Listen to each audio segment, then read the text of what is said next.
Love and Fantasies with Maria Morena. At eto na ang tambayan ng mga mahilig saan.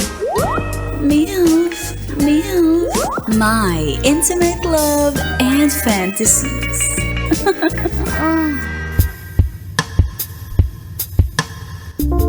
Sa ating episode na pinamagatang kahit mainit, andyan ka pa rin lalo akong painitin. May kwento ako.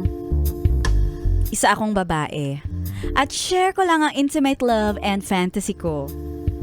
May fiancé na ako and after proposal, eto, 2 years na kaming nakatenga sa mga plano. Okay lang yarn.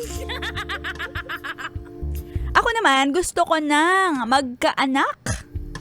Sabi ng fiancé ko, unahin muna namin magpakasal. At nag-iipon naman siya para sa pampakasal namin. Kapag nakakakita nga ako ng mga posts tungkol sa mga cute na baby, ay lalo akong na-frustrate. Frustrated yarn? Since this year namin pinaplano magpakasal, hindi ko maiwasang magpabebe sa soon-to-be husband ko. Kaya one time, hindi pa ako dinadatnan ng aking menstrual period. Nakwento ko sa kanya. At nag-aalala naman siya kung ano ang nangyayari at sabi niya, hindi kaya buntis ka? Grabe naman yung gigil. Para siyang nabuhusan ng malamig na tubig sa gulat niya.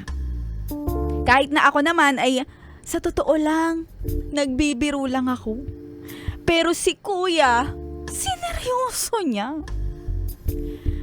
Kinabukasan, tinanong niya ulit ako kung dinatnan na ako.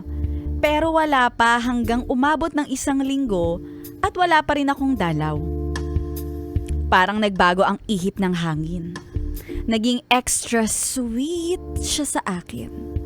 Hatid sundo niya ako sa trabaho at pinapaalalahanan na huwag magpakapagod at wag iinom ng alak. Kaya mukhang napaniwala ko siya na buntis talaga ako.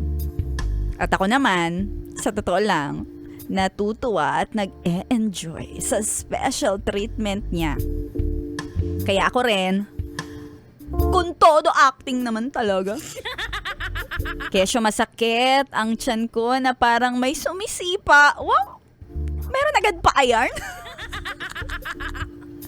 Binibilhan niya ako ng prutas at lalo kong nakikilala siya bilang isang mabuting asawa at magiging isang mabuting ama.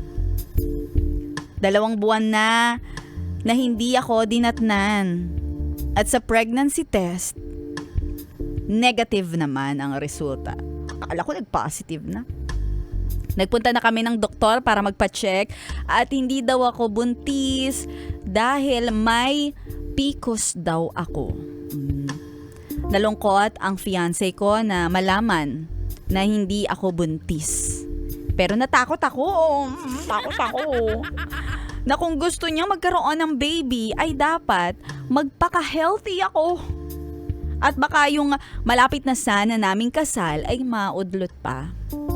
Kung di pa ako nagpeke sa pagbubuntis ko, hindi ko pa malalaman na gusto niya rin pala na magkaroon kami ng cute na produkto. Kaya yung supplier, ganun.